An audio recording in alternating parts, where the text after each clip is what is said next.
Matt Walsh and Nick Carter are partners at Castle Island Ventures. All views expressed by them or the guests on this podcast are solely their opinions and do not reflect the opinions of Castle Island Ventures. Guests and hosts may maintain positions in the assets discussed in this podcast. You should not treat any opinion expressed by anyone on this podcast as a specific inducement to make a particular investment or follow a particular strategy, but only as an expression of their personal opinion. This podcast is for informational purposes only. Brought down by bad mortgage investments, Lehman, which has 25,000 employees, will be liquidated. The federal government loans American International Group, AIG, $85 billion. This is a different kind of market, and the Fed is asleep. The federal government is stepping in to stabilize Fannie Mae and Freddie Mac, the two mortgage giants that have been threatened by the housing crisis. The Bank of England has pumped £75 billion more into Britain's ailing economy with a new round of quantitative easing. You print a couple $1 trillion, and all of a sudden, people start to worry. So out of this worry, we have something called the Bitcoin. Welcome to On the Brink. I'm Matt Walsh. And I'm Nick Carter. So you're watching the Masters? The Masters has gotten started. I'm not a golf fan at all. I don't think it's a good TV sport. I think it's actually a really good TV sport, especially if you have like a Sunday afternoon where you don't have that much to do. You just watch the Masters, take a little nap. I think it's a great, start of spring. I find it to be very dull. I actually think it's a great TV sport because you can just see all the shots. If you're there in person, you got to pick someone to walk around with, or you just stay at one hole. I got invited to the Masters once, pre-FTX. A crypto company invited me, and I went, and it was pretty awesome. What's the scene like? I picture it being kind of aristocratic and genteel. So you cannot bring a cell phone on the property. So they have these lockers outside the property where you can leave your cell phone, and it's actually kind of relaxing. So you get in there and everyone's just actually paying attention to the golf, not distracted. You actually speak to other people.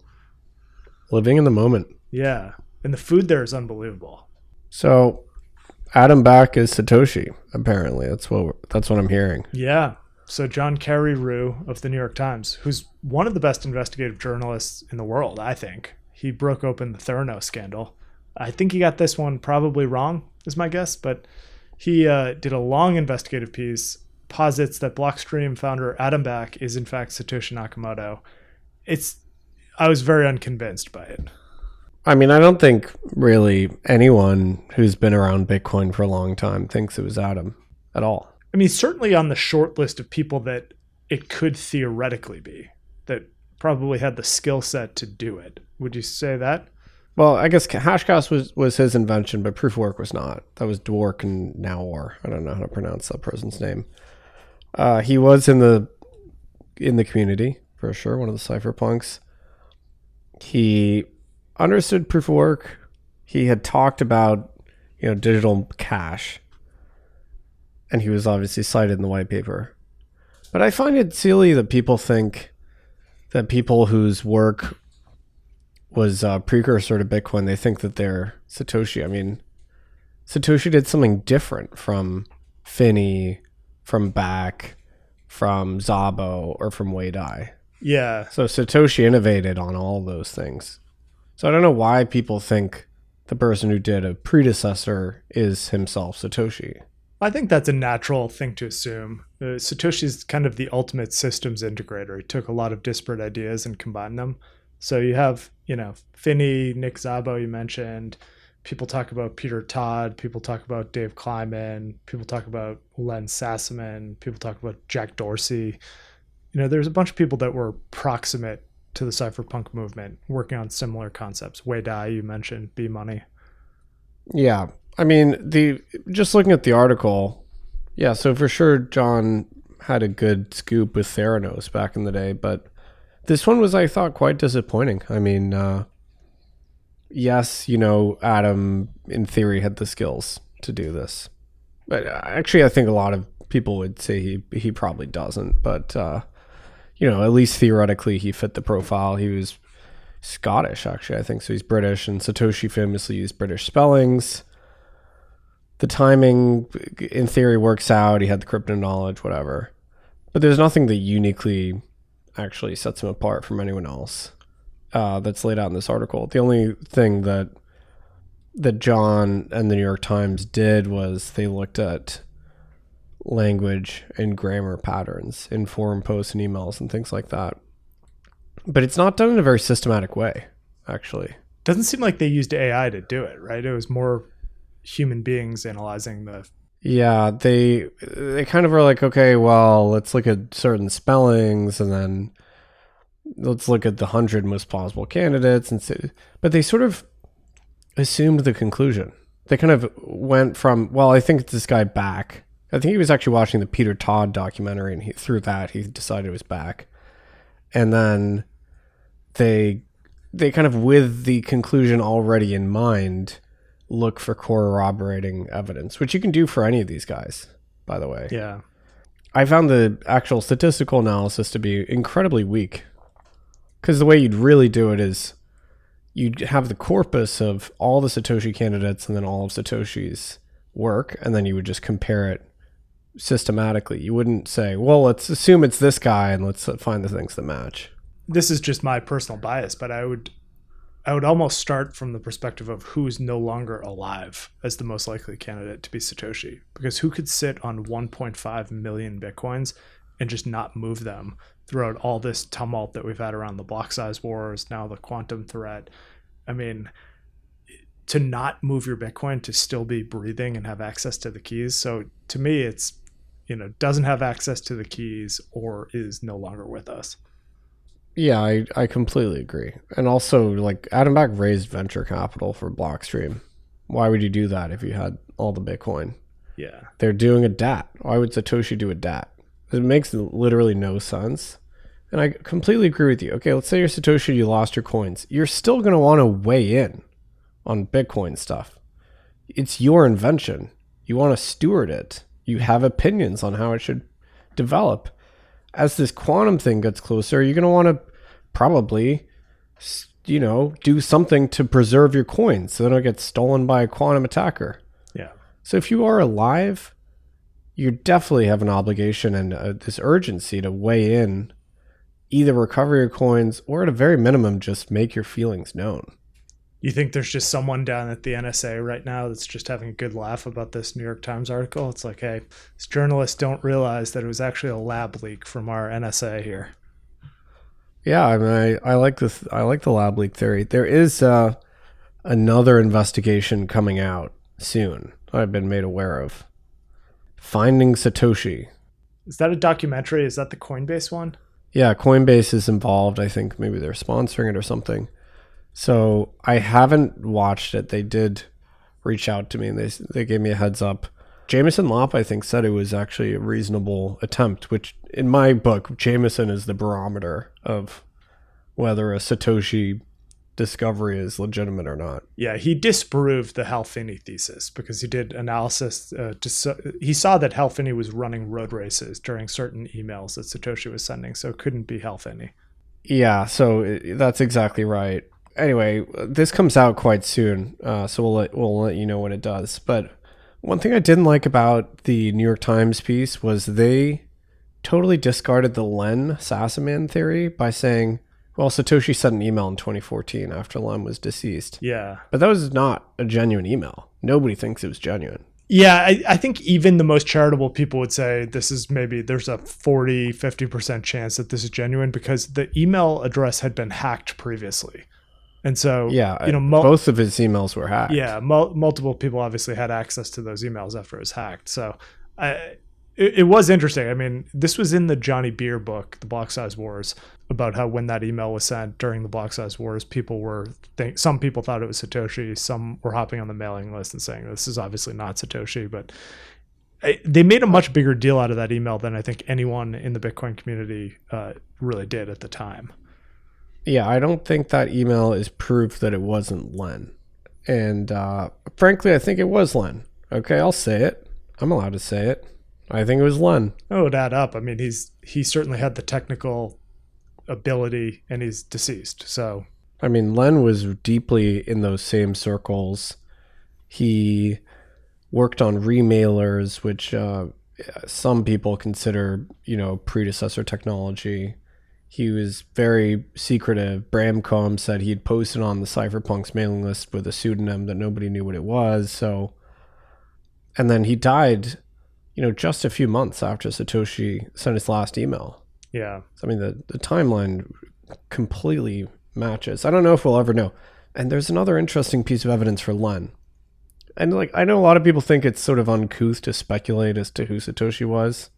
I grant that, but also, how can you not? It's the biggest mystery in the world. The most compelling piece, I think, is that one of the citations in the white paper is this paper that was the result of a conference that was held in Belgium or Luxembourg, and the conference proceedings, the written version was only made available in a couple universities in the region. And of course, Len, he studied in Belgium. So it actually wasn't on the internet, freely available. Interesting.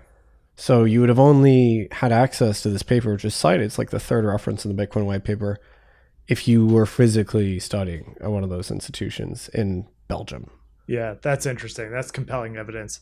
I mean, what do you make of the theory that it could be multiple people? I'm warming up to that, because what I did this morning was I had Claude and Chat review all the evidence again. And Chat actually ran for 2 hours. So it's really... Wow.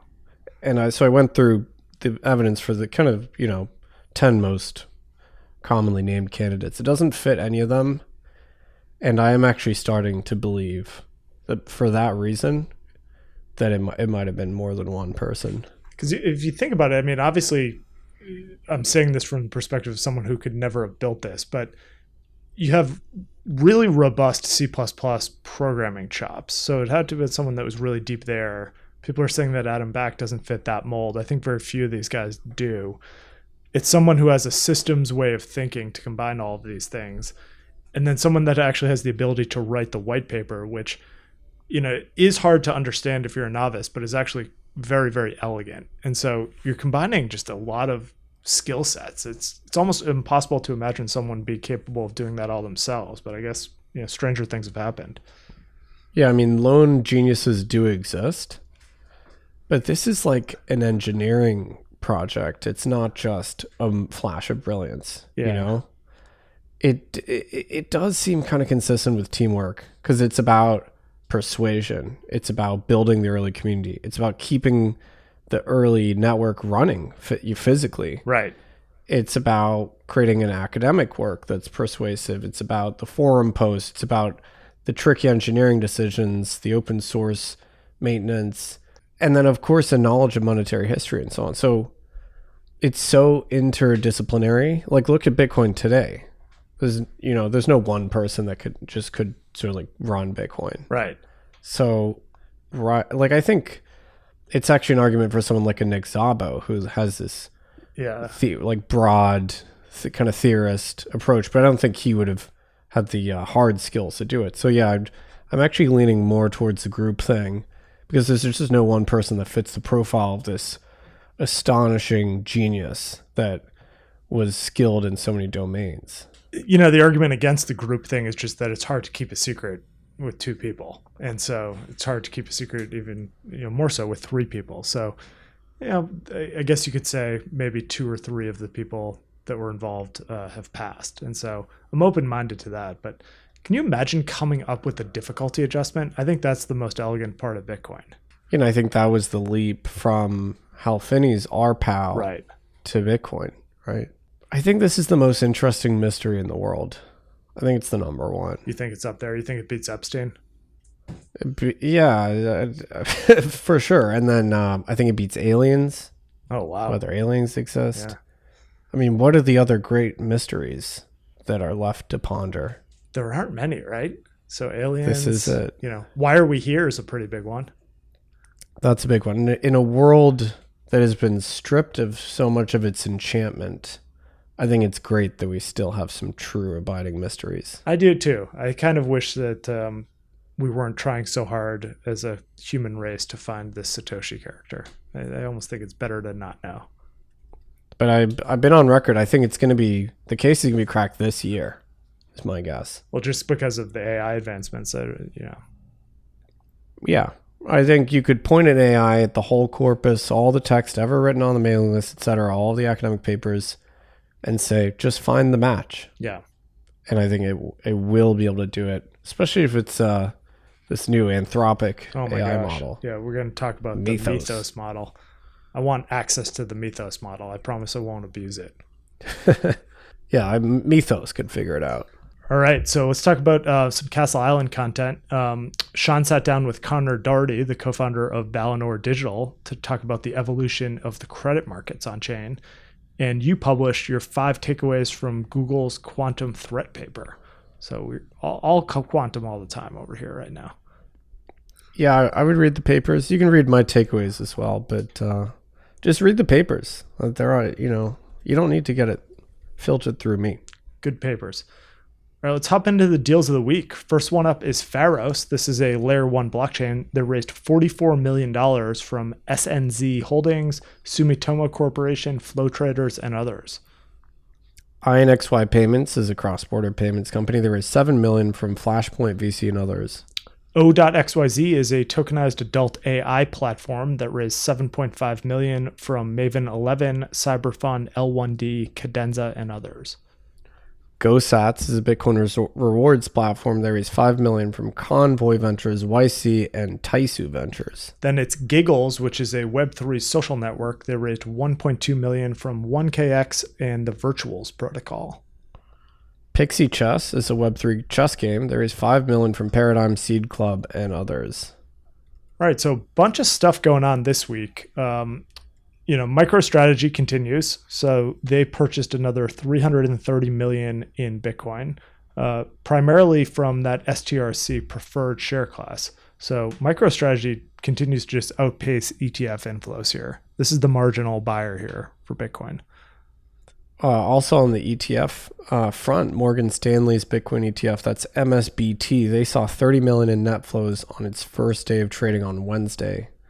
Not eye-popping day one numbers, but I believe this is the cheapest Bitcoin ETF from an expense ratio perspective. It is, yeah. So there's the mini, what is the grayscale one called? The mini contract there. The GBTC has that other product. That's at 0.15%. This Morgan Stanley one is 0.14%.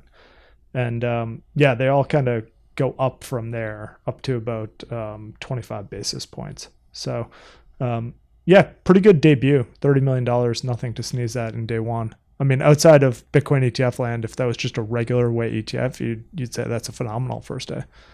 Yeah, and I think the thing to track here will be Morgan Stanley's ability to actually bring capital to bear, because they have a big financial advisor network. Yeah, they have a huge private wealth platform. Did you see that Scott Bessent, Secretary of Treasury Bessent, wrote an op-ed in the Journal today, taking aim at Congress, calling on them to pass the Clarity Act, talking about how the U.S. needs to remain the world's financial center. This is an evolving technology. We need to lead. I like what I'm hearing there. I agree. Let's get it done. Yeah, thank you, Mr. Bessent. Digital asset rules need clarity. That's his piece in the Wall Street Journal.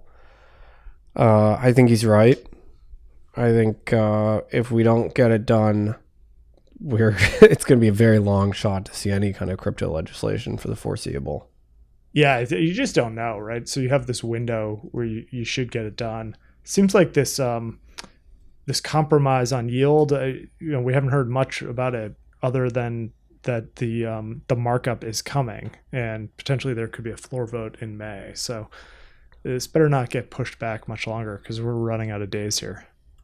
So there was an analysis on the effects of stablecoin yield not being banned on the banking system. I think was it from the White House? From the White House, is economic advisors at the White House.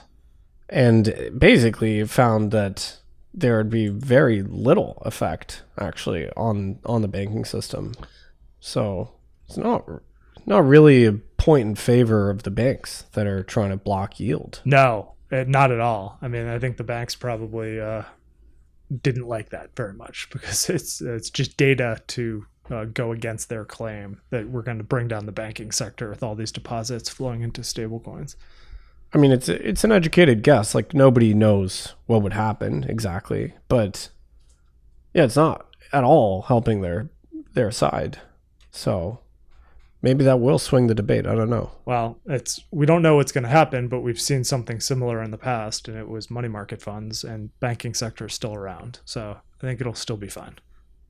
Yeah, and I think the ultimate question is, to what extent does Congress owe the banking sector, continued profitability or strong margins? Like, that's not really Congress's concern.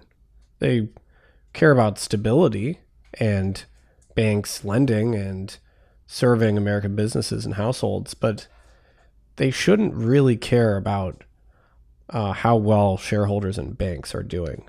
I think it all comes down to lobbying. I think the bank lobby is one of the most powerful lobbies in the entire country. And we're seeing that. I think you're right from an academic perspective, but if you're in Congress, if you're in the Senate, I think you react to the constituencies that are putting money in your pocket. So there was a win for Kalshi. I know we are sometimes bearish on prediction markets in this podcast. Kalshi won in a New Jersey appeals court 2-1 in their favor, that their prediction markets are under the jurisdiction of the CFTC and should not be regulated by the states. This is the first of their state level cases to reach an appeals court. Doesn't it just feel to you that all of this is going to come to a head with the Supreme Court, and it's going to say, look, prediction markets on things outside of sports, probably there's no contest. Those clearly should be regulated by the CFTC. It's really the sports gambling aspect of this that we're going to need someone to weigh in on. But you have a lot of capital on both sides of these arguments. You have FanDuel and DraftKings that have kind of staked out a lane of pre-prediction markets. They're trying to decide, do they pivot into prediction markets? Do they fight against the prediction market companies? You have Kalshi, Polymarket, and others that have raised just a ton of money here. So there's a lot of capital at stake here on both sides of the issue. Yeah, I think what compromise in the end might simply be that they can't offer sports markets, but they can offer everything else. Well, if that's the way it goes, it's not great for Kalshi and Polymarket. I think 70% of... They've been diversifying, right? They're diversified, but I think it's something like 70% of Kalshi's revenue is sports right now. And Kalshi's one of the fastest growing companies in the history of the country, right? Like, this has hopped on the scene over the past few years and just gotten to tremendous scale. The other thing I think a lot of folks are thinking is, would it be better to have this Supreme Court case sooner rather than later, so that the next head of the CFTC doesn't really have a chance to rewrite the rules? Yeah, I think it will go to the Supreme Court because you'll get split appeals decisions, and it'll be one of the biggest SCOTUS cases of the decade. I'm somewhat sympathetic to some of these states, right? Because if you're in Utah, you kind of staked out this position that we don't want sports betting here. And then the CFTC allows these prediction market companies to come in, and it looks an awful lot like sports betting. Yeah, I'm sympathetic too. So let's talk about the this Mythos model. So this is not directly a crypto story, but I think we're going to hear a lot about this in the industry. So the new Anthropic model is called Mythos. They have not released it to the public yet because they say that it has the ability to inflict 0-day vulnerabilities on every operating system, basically every internet browser. And they have formed what they're calling Project Glasswing, bringing together some of the largest companies in the United States, Google, JP Morgan, Cisco, Broadcom, number of others, to bring them under the tent on fixing some of these 0 days before the model is released. This is scary stuff. Yeah, we sometimes make fun of Dario for doing his kind of self-important, we're summoning this terrifying godlike technology, and it's going to take everyone's jobs and it might destroy the world, and that's why we have to stay in control of it. And I think it's, sometimes it's like a cynical tactic to raise money, but sometimes things like this happen, you start to believe, So apparently they found 0 days in every browser and every operating system. And we're already seeing hacks happen all over the place, actually, just even with the older models. So I guess the idea here is that we're buying time to try and close some of these vulnerabilities before the model gets released, right? That's exactly the idea. Notably, no cryptocurrency companies, no protocols are in Project Glasswing. Can we get a couple of the chain code lads over there as part of that? Maybe get Vitalik on this, maybe the Coinbase people. Yeah, I mean, of the named partners in this, Google is probably the most crypto focused of them, but they're not really. So I do worry about the fallout here. I mean, what happens when this thing comes out? Is it just every smart contract gets exploited? I mean, you'd like to think that, Bitcoin has had enough eyes on it and it's basically this huge bug bounty. But even that, it's like they found bugs in the Linux kernel. I mean, this is like really low level stuff that they're finding bugs in. They're finding bugs in things that have been out there for 30 plus years. So I think there's cause for concern in the DeFi ecosystem. If I was a DeFi founder, I'd really be looking at time locks and delays in addition to just basic multi-sig hygiene. But it makes me think about things like HSMs and think about just some of the core infrastructure sitting underneath the hood in the digital asset economy. Yeah, I mean, forget about quantum breaks. There's just classical risks to deal with. Although I will say, I think smart contracts, they kind of get picked over more than traditional software, right? So they get audited and then they get probed, and sometimes they do get hacked, but I'd say your average smart contract has been more scrutinized than your typical piece of software. I think that's right. I mean, some of the things I've been reading about this is that some of these vulnerabilities are coming into these browsers through things like the font settings and things like that. So I just don't think there's a lot of people that are like working for the North Korea government that are probably looking at attacking an operating system via the fonts. They're probably more looking at DeFi protocols with a lot of assets on them. Yeah, and I think the traditional OPSEC guidance holds here, like use a hardware wallet, don't sign random transactions, look at what the contents of a transaction is if you're doing something on your browser, segregate your cold and your hot wallet. So, if you're still doing all those things, like, yes, there are going to be, new 0 days and browser-based attacks, but if you're following the right practices, you're still doing a pretty good job of protecting yourself. You think we're just going to invent things like bank branches for digital assets here? I mean, this is where it makes you really just not want to have your financial institution move anything unless you're in person telling them to. Yeah, and I wonder, will this model ever be publicly released, or is it just going to be considered too dangerous? Yeah, what really is scary is if they release something and that there's a way to reverse engineer it or it gets hacked or something. And then you have some Chinese open source model that just takes all of the nefarious aspects of it and just lets it rip. And you have to assume that's going to happen. I mean, most of these models end up getting distilled into the open source ones. Yeah, I think it's a fair bet. I mean, not a good couple of weeks for OpenAI, huh? Management turnover, Anthropic, just record ARR. Seems to be that Anthropic, at least for now, has a lead here. So did you see this news item? CZ, the founder of Binance, has published his memoir. I completely missed this. Yeah, he did. I think I'll probably read this. I've been noticing he's going back and forth with Star, the founder of OKX, on Twitter. Yeah, they're fighting over whether he's divorced, which I don't fully understand. There's just a lot of back and forth. He used to work for Star. Yeah, CTO. And blockchain.com, right? So CZ's memoir, it's called Freedom of Money. It's 457 pages, documents his view of the collapse of FTX and, I guess, his stewardship of Binance and his plea deal. And so I'll definitely read this. I mean, I think CZ has one of the most interesting points of view in the whole industry. He's seen everything. I wonder whether he's going to tell the truth about how some of the dastardly things that went on over there. Went on or are going on? Probably still going on. I mean, I'm more interested maybe in a true tell-all from someone who was like the listings manager at Binance. Oh my gosh, can you imagine? It's like, hey, we will take 8% of your circulating supply. Yeah. And John Carreyrou should really get on that.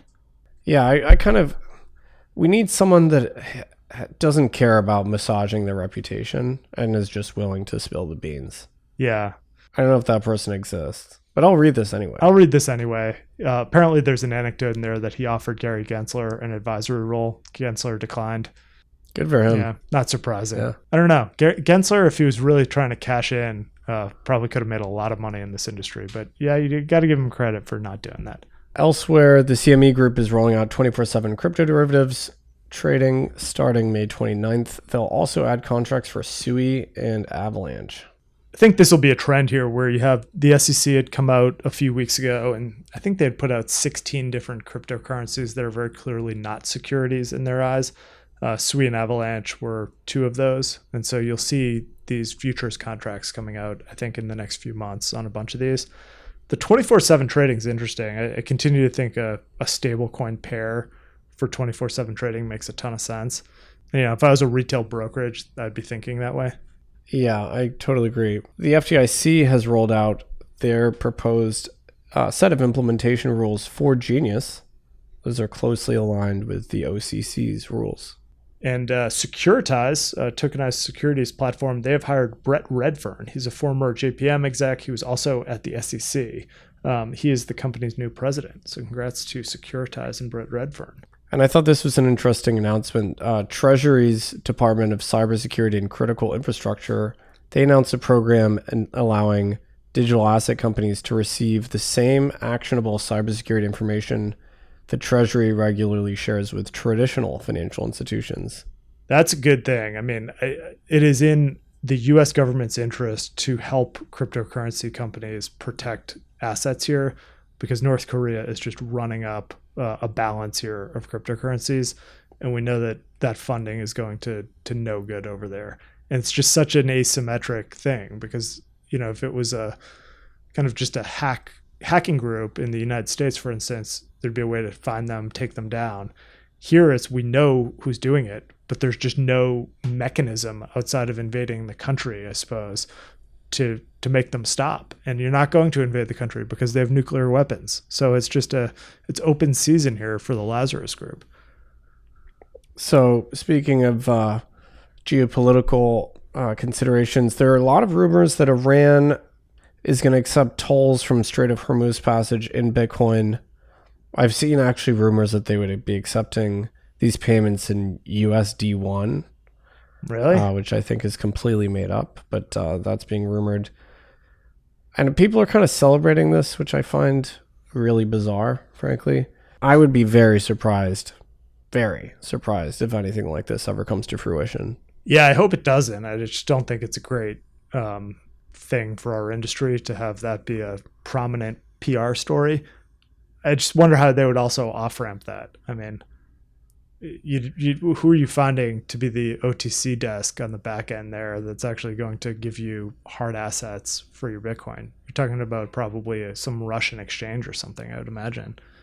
Yeah, I mean, and there's always a weird tension. It's like, certain nation states, pariah countries do use digital assets. Like North Korea, they have Bitcoin. But why celebrate that? Yeah. It doesn't seem right. I mean, if these payments happen, that's not good for the global economy. No. That's basically a form of international piracy. So just because Bitcoin is the medium, does it really legitimate Bitcoin? I mean, we kind of already knew that pariah states were using Bitcoin. That sound you're hearing right now is actually Elizabeth Warren's staffers just furiously typing away on their Anthropic model, just trying to get me a letter. I need to send out another letter. Yeah, a letter from the Ayatollah. Yeah. She sent a letter this week about some conference that Trump is supposedly attending at Mar-a-Lago about the meme coin. Oh, yeah, there's a meme coin conference. Yeah. So, letter writing season is happening right now still. All right. So I think that is it for the week. Not a crazy news week, but cybersecurity just continues to be a big theme here. Stay safe out there. Yeah, and we'll keep monitoring the Satoshi revelations. It seems like a new candidate might appear here in the next couple of weeks. You think brand new? Is that your money? As someone that we haven't mentioned today? Having not watched this documentary, I think they'll do something like a little canned, like we're all Satoshi. Or like it's best that we don't look into it. I'd be happy with that. Type thing. Is there anyone that you would just be really upset if it were them? No, I mean, even if Satoshi is like turns out to be some kind of criminal or something, I still want to know who it is. What if it was Craig Wright all along? That would, yeah, then I would actually be upset. Yeah. Still don't really understand. I guess it's hard to explain the rantings of a madman, but what was Craig Wright thinking? I mean, I just think if you persuade people that you have a hoard of $120 billion, you can turn that into real money. Yeah, they'll treat you differently. And I would also encourage people to take that same skeptical attitude and apply it to anybody else that is implying they're Satoshi. So it's a broader set of people than just Craig Wright. Yeah. All right, that's a good place to leave it. Everybody have a safe and healthy weekend, and we will see you on Monday.